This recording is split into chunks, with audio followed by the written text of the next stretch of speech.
오늘 우리에게 주시는 하나님의 말씀은 신약 성경 로마서 8장 1절로 11절의 말씀입니다.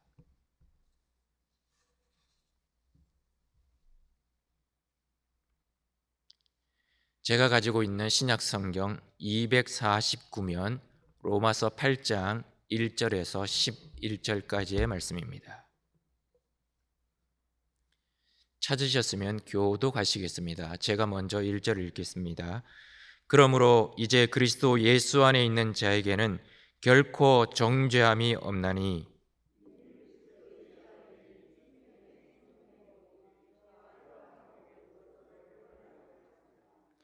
율법이 육신으로 말미암아 연약하여 할 수 없는 그것을 하나님은 하시나니 곧 죄로 말미암아 자기 아들을 죄 있는 육신의 모양으로 보내어 육신의 죄를 정하사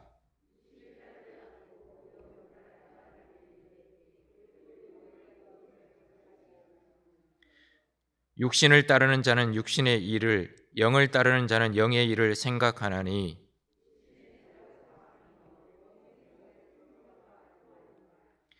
육신의 생각은 하나님과 원수가 되나니 이는 하나님의 법에 굴복하지 아니할 뿐 아니라 할 수도 없음이라.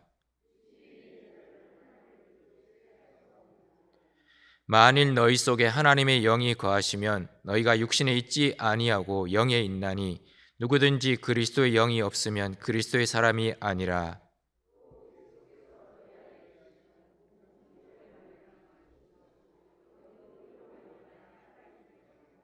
같이 읽겠습니다.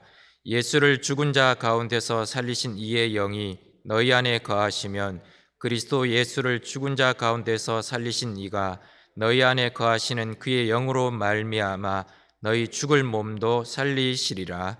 아멘. 어, 지금은 도로에 중앙선 차선들이 다 있지만 자동차가 처음 나왔을 때만 해도 도로에 차선이 없었습니다. 도로에 차선이 없던 시절 영국에서 좀 특이한 교통사고가 일어났습니다.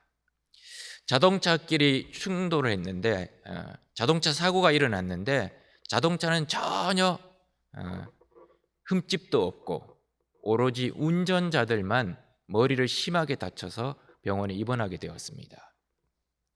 사고의 경우에는 이렇습니다. 짙은 안개가 낀 산길을 어느 차가 올라가고 있었습니다. 그 산길을 운행하다 보니까 너무 안개가 짙어서 정말 10m 앞도 보이지 않을 만큼 굉장히 짙은 안개가 끼었습니다. 그리고 산길이다 보니까 이렇게 구불구불한 길을 올라가야 되었습니다. 아무리 라이트를 켜도 앞이 잘 보이지 않았습니다. 그래서 이 운전자가 올라가고 있던 차의 운전자가 고개를 내밀고 이렇게 앞에서 누가 오는가 다른 차가 오고 있나를 열심히 살펴보았습니다. 그러다가 교통사고가 일어난 것입니다. 그런데 교통사고가 일어났는데 자동차는 전혀 손상을 입지 않았고 운전자만 다른 부위도 아니고 두 운전자가 머리만 심하게 다쳤던 겁니다.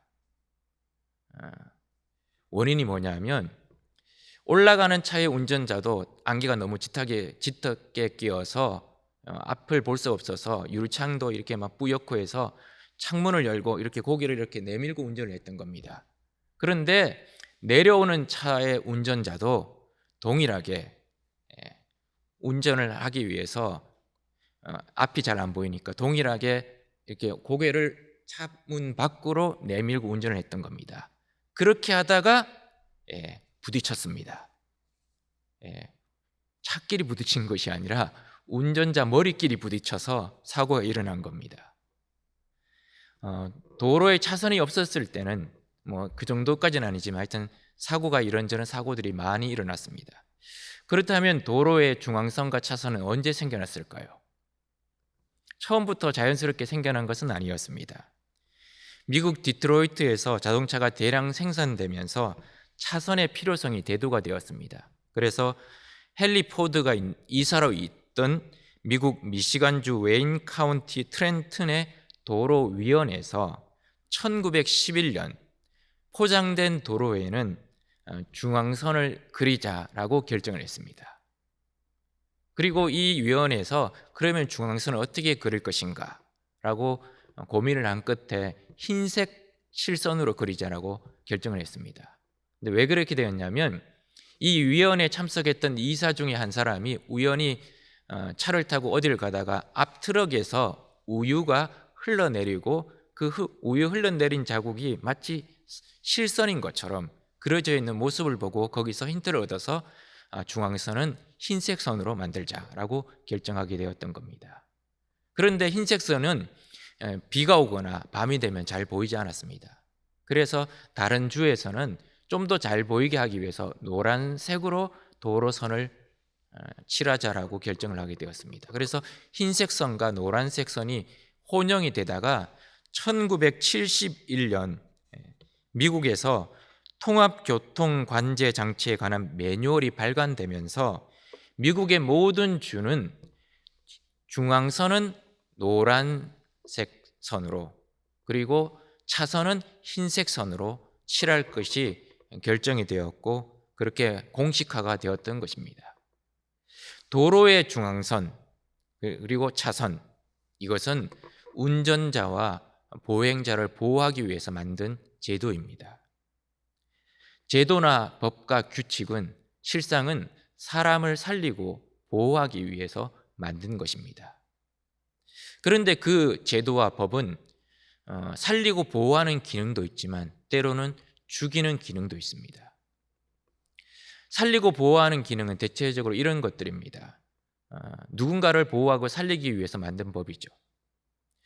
우리나라에는 골목상권과 중소상공인을 보호하기 위해서 유통산업발전법이라는 법이 제정이 되었습니다. 대기업의 대형마트, 이마트 같은 대형마트들이 골목상권까지 들어오기 시작을 하니까 골목상권에 있는 소상공인들이나 그런 자영업 하시는 분들이 생존의 위협을 받게 되었던 겁니다. 그래서 국회에서 법을 제정해서 전통시장과 전통상점가로부터 1km 이내 구역은 전통상업보존구역으로 지정을 해서 대형마트가 입점을 할 수 없게 만들었습니다. 그리고 대형마트도 한 달에 2번 꼭 의무 휴업일을 지키도록 법으로 강제를 한 것입니다. 그래서 그것은 골목상권을 보호하기 위해서 만든 법입니다. 그와 비슷한 법률이 가맹사업 거래의 공정화에 관한 법률, 즉 가맹사업법이 있습니다. 이것도 비슷합니다. 대기업의 프랜차이즈, 파리바게트나 아니면 그런 여러 가지 커피 전문점들이 너무 우후죽순경으로 생겨나다 보니까 골목에서 장사를 하고 있는 분들이 어려움을 당하게 되었던 겁니다.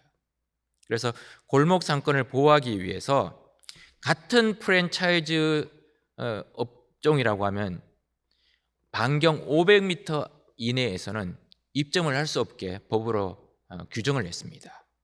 이건 역시 골목 상권을 보호하기 위해서 만든 법입니다. 그런데 이 법은 또 다른 면에서 죽이는 기능이 있습니다. 가맹사업자, 즉 프랜차이즈 전문점을 보호하고 그리고 골목 상권을 보호하기 위해서 만든 이 가맹사업법이 또 다른 맹점이 있어서, 약점이 있어서 누군가를 죽이고 있습니다. 프랜차이즈 가맹점 보호 명목으로 만든 이 가맹사업법은 함정이 있습니다. 그게 뭐냐면 해외에 본사가 있고 모든 매장을 이 프랜차이즈 대리점으로 가맹점으로 만들지 않고 직영점으로 운영하는 것에는 해당이 되지 않는다는 겁니다. 500m 출점 제한 규정이 해당되지 않는다는 겁니다. 대표적인 업체가 누구냐면 스타벅스입니다. 그래서 여러분 종로에 한번 가보시면 광화문을 기준으로 반경 2km 안에 스타벅스 매장이 몇 개가 있냐면 25개가 넘게 있습니다. 반경 2km 안에. 500m 안에는 절대로 같은 프랜차이즈 업체가 들어올 수 없게 되어 있는데 이것의 예외 조항인 본사가 해외에 있고 가맹점이 아닌 직영점으로 운영할 경우에 해당이 되지 않다 보니까 이런 법의 맹점 때문에 스타벅스 매장이 광화문은 그렇게 많이 출점을 하게 되었던 겁니다. 그래서 오히려 그 법 때문에 국내 프랜차이즈 업계 사람들과 그 프랜차이즈 업계에서 쉽게 말하면 가맹점을 하려고 했던 상공인들이 오히려 손해를 보고 있다라고 하는 비판이 계속 벌어지고 있는 것입니다. 법이라고 하는 것은 이런 맹점이 있습니다. 누군가를 위해서 살리기 위해서 만든 법, 누군가를 보호하기 위해서 만든 법인데 그 법의 이면에는 또 다른 누군가를 죽이는 기능이 있다는 겁니다. 그런데 오늘 우리가 살펴보게 될 생명의 성령의 법은 누군가를 죽이는 법이 아닙니다. 누군가를 제한하고 누군가를 억압하고 누군가를 억누르는 법이 아닙니다.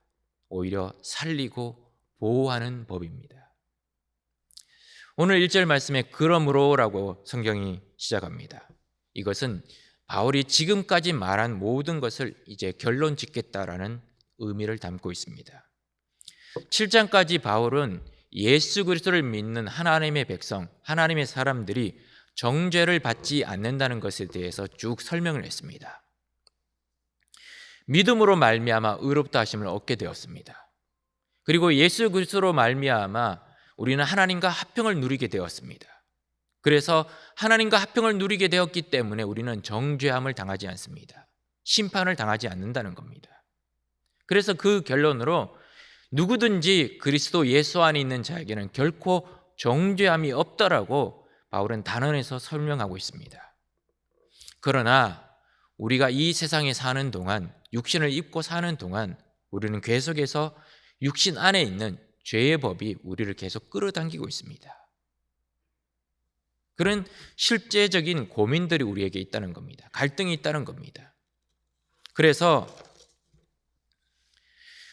7장에서 바울이 고백했던 것처럼 매일매일 살아가면서 우리는 죄의 법이 우리를 계속 발목을 잡고 있어서 자꾸 쓰러지고 넘어지고 일어선 것 같은데 금방 뒤돌아서면 또 쓰러지고 하는 모습이 계속해서 반복해서 일어나고 있다는 겁니다. 그래서 바울의 고백처럼 나는 부서진 존재인 것 같습니다. 나는 깨진 사람인 것 같습니다. 라는 절망감을 느낄 때가 있다는 겁니다. 그런데 이제 8장에서는 생명의 성령의 법이 우리를 죄와 사망의 법에서 해방했다라고 분명하게 선언하고 있는 것입니다. 8장의 그 고민과 갈등과 어떻게 보면 그 절망감 속에서 헤매고 있던 바울은 눈을 들어서 예수 그리스도의 십자가를 바라볼 때 자신 안에는 희망이 없지만 예수 그리스도의 안에 있는 그 놀라운 십자가의 비밀을 알게 되었을 때 죄와 사망의 법에서 해방된 자신을 보게 되었습니다. 그리고 이제는 죄와 사망의 법이 아닌 생명의 성령의 법이 나를 다스리고 있고 지배하고 있고 통제하고 있다는 것을 깨닫게 되었습니다. 그래서 이제는 결코 정죄를 당하지 않는다는 확신을 다시 얻게 되었던 겁니다. 그런데 이렇게 정죄를 당하지 않는 이유가 있습니다. 아무나 정죄를 당하지 않는 것이 아닙니다. 그 이유는 우리 안에 계신 성령 때문이라는 겁니다. 7장까지 성령이라는 단어는 딱 2번밖에 등장하지 않습니다. 그런데 8장에만 성령이라는 단어가 19번 등장합니다. 그 말은 뭐냐? 우리가 예수 안에서 믿음으로 살아가는 삶의 모든 여정마다 성령이 아니고서는 설명하기가 어렵다는 겁니다. 고린도전서 12장 3절에는 이렇게 이야기합니다. 그러므로 내가 너희에게 알리노니 하나님의 영으로 말하는 자는 누구든지 예수를 저주할 자라 하지 아니하고 또 성령으로 아니하고는 누구든지 예수를 주시라 할 수 없느니라. 우리가 예수님을 구세주라고 고백했다면 이미 성령이 내 안에 계시다는 겁니다. 그리고 오늘 본문 9절에도 이렇게 이야기합니다. 만일 너희 속에 하나님의 영이 거하시면 너희가 육신에 있지 아니하고 영에 있나니 누구든지 그리스도의 영이 없으면 그리스도의 사람이 아니라라고 이야기합니다. 우리가 예수 그리스도의 사람이라는 것을 우리는 어떻게 알 수 있을까요? 우리 안에 계신 성령이 있기 때문에 안다는 겁니다. 근데 우리 안에 성령이 있다는 건 어떻게 알게 되는 것인가요? 내가 예수님을 구세주로 주님으로 고백했다면 이미 내 안에 성령이 계시다는 증거라는 겁니다. 그렇기 때문에 우리는 예수 안에 있기 때문에 결코 정죄함을 당하지 않는다는 겁니다. 그런데 우리 안에 계신 성령께서 2가지 일을 지금 행하고 계신다는 겁니다. 그 2가지 일이 뭐냐? 첫 번째는 오늘 2절 말씀처럼 우리를 죄와 사망의 법에서 해방시키신다는 겁니다. 그래서 정죄를 당하지 않게 하신다는 겁니다. 로마서 6장 6절에 우리에게 이렇게 이야기합니다. 우리가 알거니와 우리의 옛사람이 예수와 함께 십자가에 못 박힌 것은 죄의 몸이 죽어 다시는 우리가 죄에게 종노릇 하지 아니하려 함이니. 예수님이 십자가에 못 박힐 때 나도 예수님과 함께 못 박혔다는 겁니다. 그렇다면 어떻게 되느냐? 죄의 몸이 죽었다는 겁니다. 죄의 세력이 내 안에서 죽었다는 겁니다.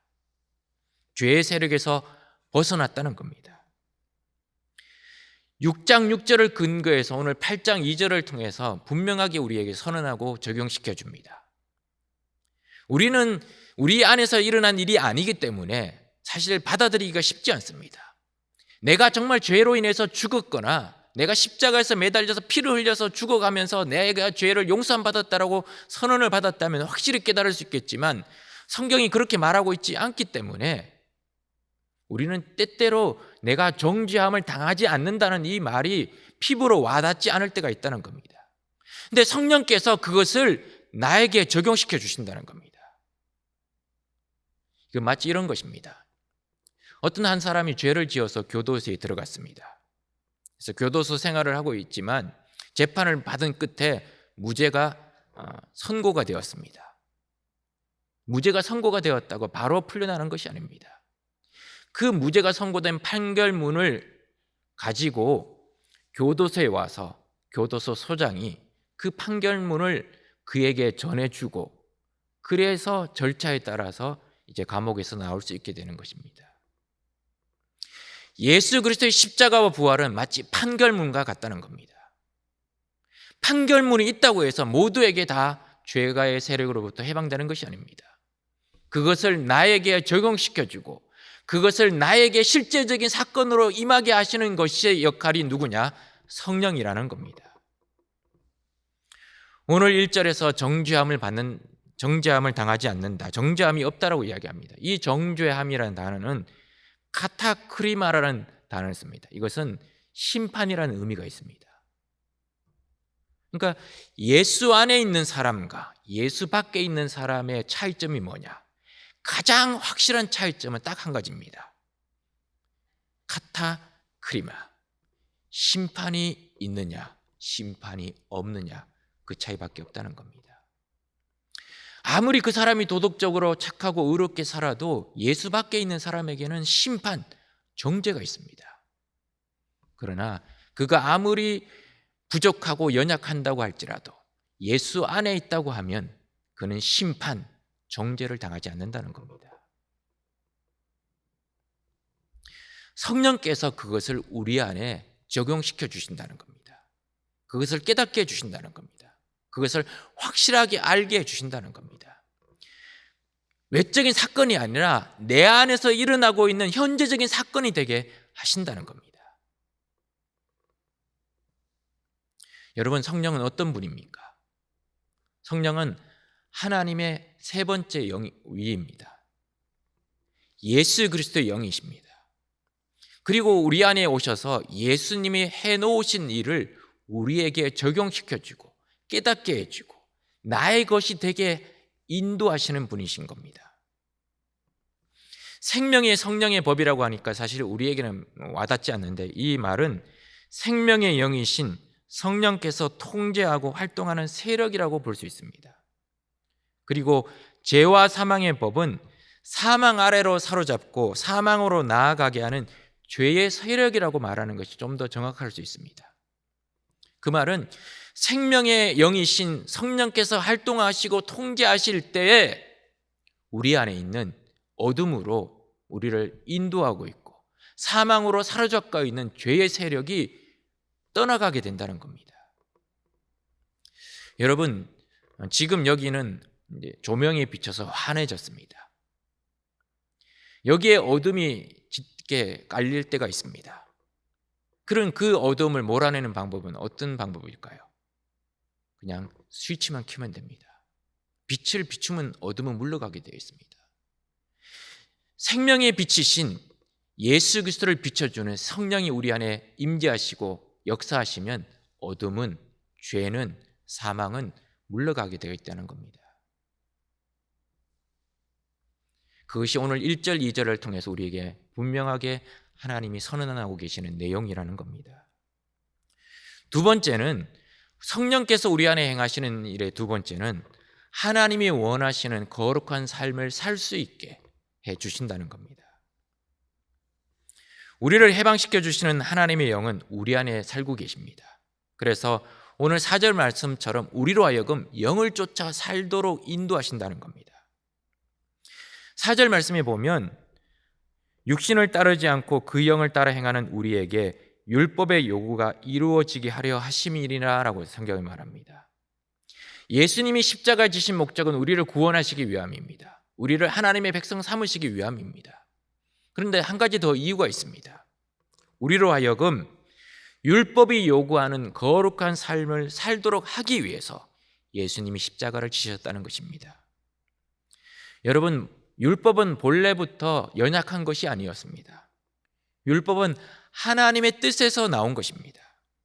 그리고 인간이 하나님 앞에서 행해야 될 바를 가르치기 위해서 우리에게 주신 것입니다. 그래서 율법은 거룩하고 선한 것입니다. 그리고 율법을 통해서 하나님이 우리에게 원하시는 것을 우리는 알게 되었습니다. 그런데 문제는 뭐냐? 우리 육신이 연약하기 때문에, 우리는 죄 가운데 살고 있기 때문에 그 율법의 요구를 100% 이루어질 수 없고 이룰 수가 없다는 것입니다. 모든 율법의 조항을 우리는 다 지킬 수 없습니다. 그리고 항상 그 율법을 다 지킬 수가 없습니다. 그게 우리의 모습이라는 겁니다.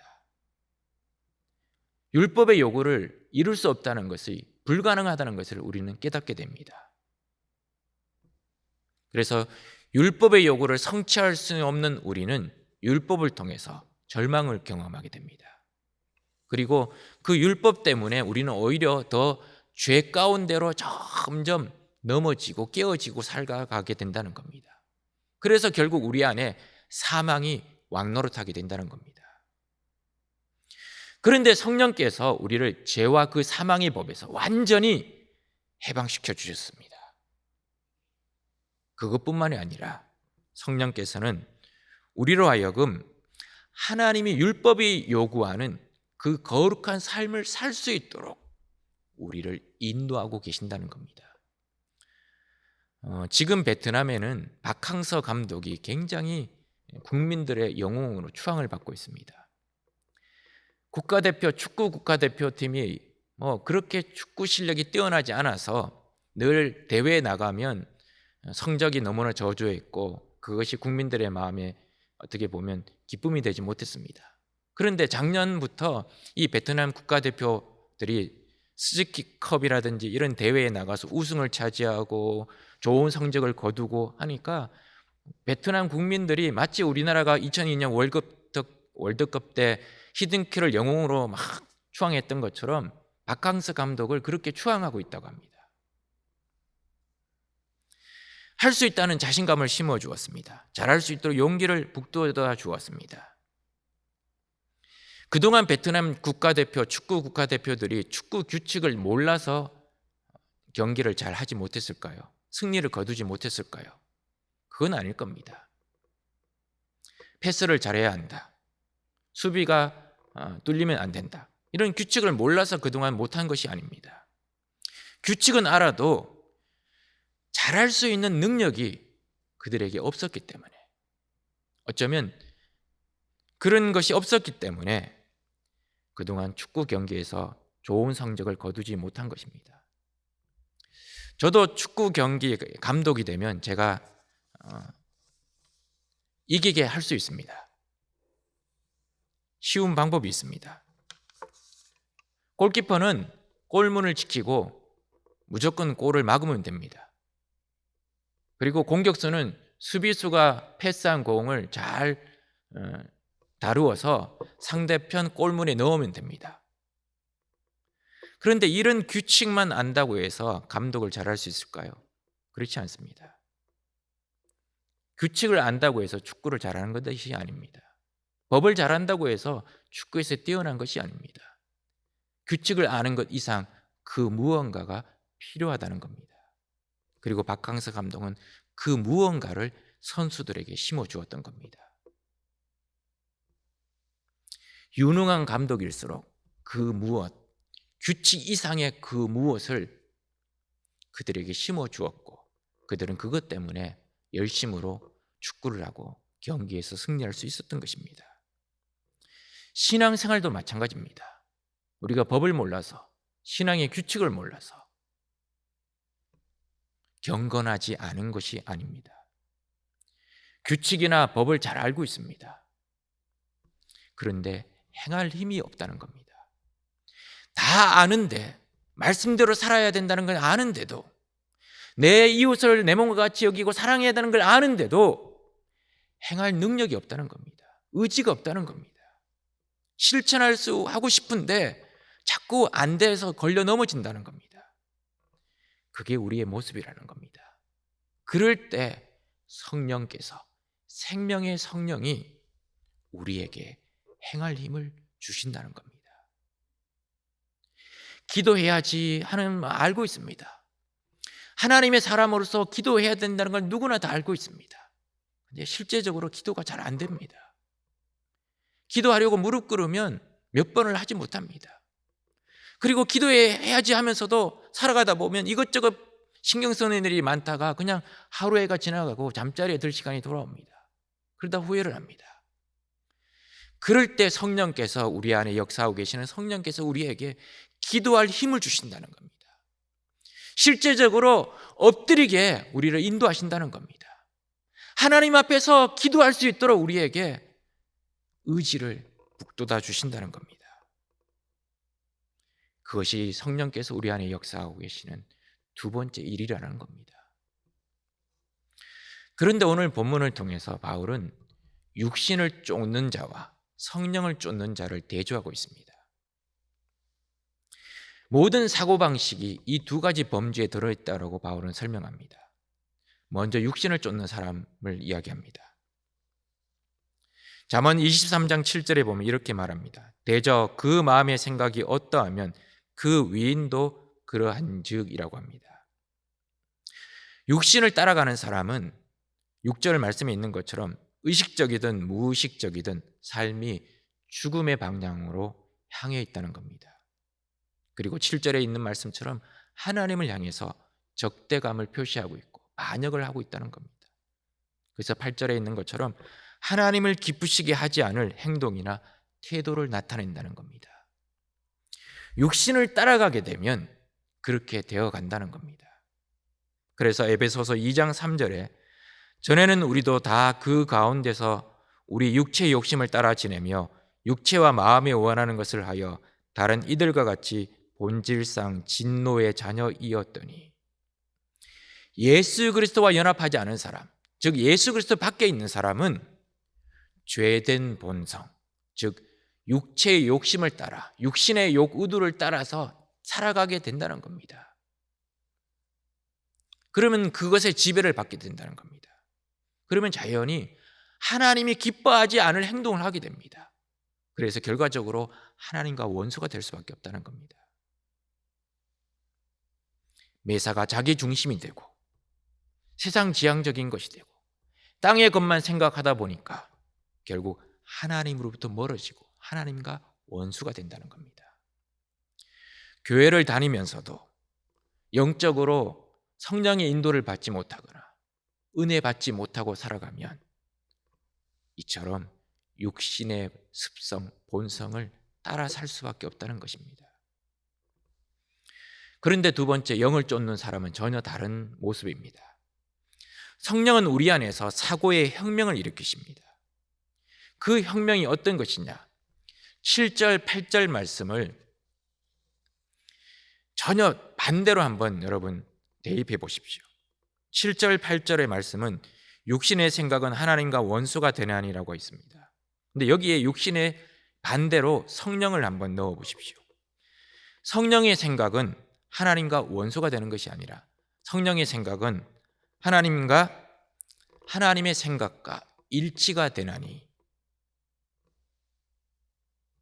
이는 하나님의 법에 순종할 뿐 아니라 더 많이 순종하게 됨이라. 성령 안에 있는 자들은 하나님을 기쁘시게 할 수 있느니라. 그렇게 해석이 되어 수 있는 것입니다. 그 말은 뭐냐? 성령은 우리로 하여금 우리의 마음속에 하나님의 뜻과 일치하는 생각을 하게 하신다는 겁니다. 어떻게 하면 하나님을 기쁘시게 할 수 있을까? 어떻게 하면 하나님이 원하시는 뜻에 순종할 수 있을까? 그것만 생각하게 만드신다는 겁니다. 그래서 하나님을 기쁘시게 하는 사람이 될 수 있게 인도하신다는 겁니다. 생각이라는 단어가 영어로 마인드라는 단어를 씁니다. 이 마인드는 우리말로 번역하자면 마음입니다. 생각이 따라가게 되면 마음이 따라가게 되어 있습니다. 마음이 따라가게 되면 자연히 몸도 따라가게 되어 있습니다. 그만큼 마음은 중요합니다. 우리가 선물을 받을 때 그 선물 속에 담긴 선물을 보낸 사람의 마음이 느껴지기 때문에 선물이 고맙고 감사한 겁니다. 때로는 가까운 사람들이 멀리 여행을 갔을 때 그 여행지에서 엽서 한 장에 편지를 써서 보내는 경우들이 있습니다. 그럴 때 그 엽서는 사실 가치로는 얼마 되지 않습니다. 근데 그 엽서 속에 담긴 그 사람의 글 속에 담긴 마음이 느껴지기 때문에 그 엽서 한 장이 귀하고 아름다운 것입니다. 마음이 담겨 있다는 것은 다른 말로 말하면 나를 생각하고 있다는 겁니다. 성령께서 우리 안에서 하나님을 사모하고 하나님의 생각과 일치되는 생각을 하게 만드신다는 것은 뭐냐? 하나님의 마음에 합한 사람이 되게 하신다는 겁니다. 그 마음이 항상 하나님께 가 있는 사람이 되게 하신다는 겁니다. 어떻게 하면 하나님이 원하시는 거룩한 삶을 살 수 있을까? 어떻게 하면 하나님을 기쁘시게 할 수 있을까? 그 생각만 하게 만드신다는 겁니다. 성령이 우리 안에서 우리를 인도하신다면 그렇게 만들어 가신다는 겁니다. 그렇게 되면 어떤 결과가 벌어지느냐? 첫 번째로 8절 말씀에 거꾸로 번역하자면 하나님을 기쁘시게 한다는 겁니다. 성령이 지배하고 다스리는 삶은 예수 그리스도 중심의 삶입니다. 하나님을 기쁘시게 하는 삶이 되는 겁니다. 거룩한 삶이란 어떤 것일까요? 율법의 조항을 하나하나 잘 지키는 것. 물론 그것도 거룩한 삶입니다. 그러나 성경이 우리에게 말하고 있는 거룩한 삶은 하나님이 생각하시는 것을 내가 생각하면 그게 거룩한 삶입니다. 하나님이 바라보시는 것을 내가 바라보고 있다면 그것이 거룩한 삶입니다. 하나님의 발걸음이 멈춘 그곳에 나의 발걸음이 멈춘다면 그 사람은 거룩한 삶을 살아가고 있는 것입니다. 성령은 우리로 하여금 그렇게 살아갈 수 있도록 인도하신다는 겁니다. 그리고 더 나아가서 율법이 요구하는 자리까지 나아가게 만드신다는 겁니다. 이것은 율법을 완전하게 100% 지킨다는 의미가 아닙니다. 율법의 근본 정신을 지켜간다는 걸 이야기합니다. 율법의 근본 정신은 무엇일까요? 사랑입니다. 예수님이 우리에게 말씀하신 중요한 두 가지 계명조차 하나님 사랑과 이웃 사랑입니다. 그래서 로마서 13장 10절에 사랑은 율법의 완성이니라라고 말하고 있는 것입니다. 하나님을 사랑하는 마음이 생기고 이웃을 사랑하는 마음이 생겨서 율법의 요구대로, 율법의 정신대로 살아가는 삶이 되게 성령께서 인도하신다는 겁니다. 그런데 성령을 알지 못할 때는 이것이 불가능합니다. 왜냐? 내 사랑이 강하기 때문입니다. 자기 사랑이 강하기 때문에 육신에 머물러 있을 수밖에 없기 때문에 불가능한 것입니다. 그러나 성령을 내 안에 모시고 난 다음부터는 사랑하는 자가 된다는 겁니다. 물론 우리는 때로 살아가면서 바울처럼 오라라는 탄식을 경험할 때가 있습니다. 죄에 걸려 넘어질 때가 있습니다. 육신이 연약하여 쓰러질 때 있습니다. 하나님이 마음에 합한 다윗조차도 육신의 그 점력 때문에 걸려 넘어져서 쓰러진 적도 있었습니다.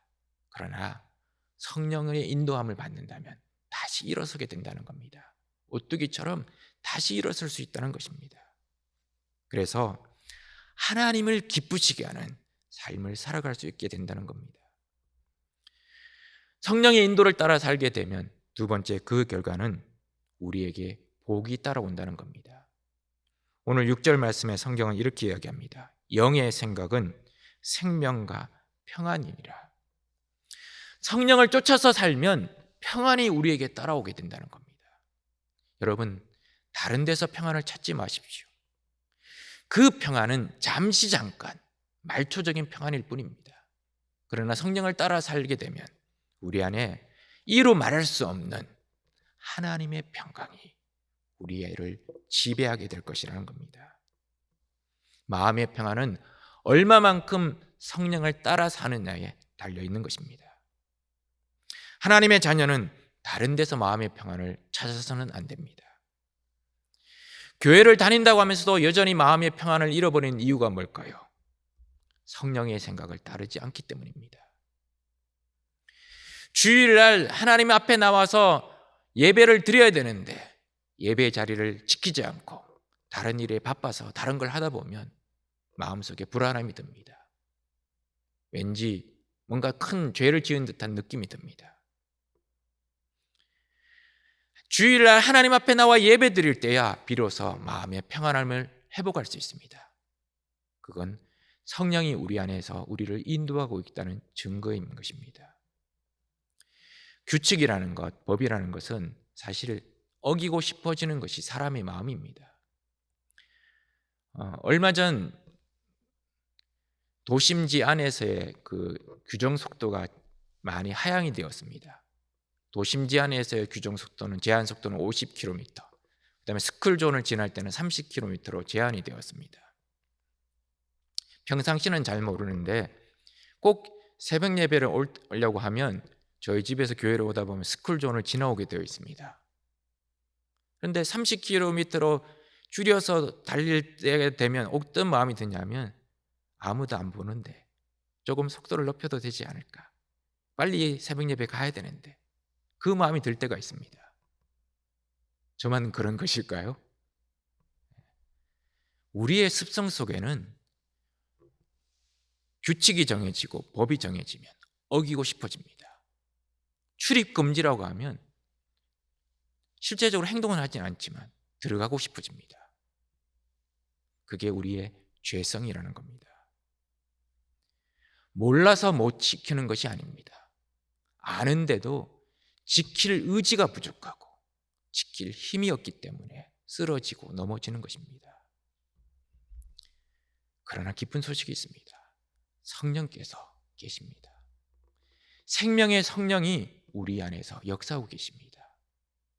성령이 우리를 인도하고 우리는 성령을 따라가게 될 때 하나님이 주시는 평안, 하나님이 주시는 생명력을 날마다 누리게 된다는 것입니다. 우리 모두는 성령의 사람입니다. 성령께서 우리를 하여금 그리스도와 함께 살게 하셨고 우리를 죄와 사망의 법에서 자유케 하셨습니다. 더 나아가서 성령은 우리 안에 거하시면서 우리의 모든 생각을 이끌어 가십니다. 하나님을 기뻐하는 생각으로, 생명과 평안으로 인도하는 생각으로 우리를 이끌어 가십니다. 우리가 성령의 인도를 따라 살면 우리는 하나님을 기쁘시게 하고 우리 안에 진정한 생명, 진정한 평안을 누리게 될 것입니다. 기도하시겠습니다. 하늘에 계신 우리 아버지여, 이름이 거룩히 여김을 받으시오며 나라의 임하옵시며 뜻이 하늘에서 이루어진 것 같이 땅에서도 이루어지이다.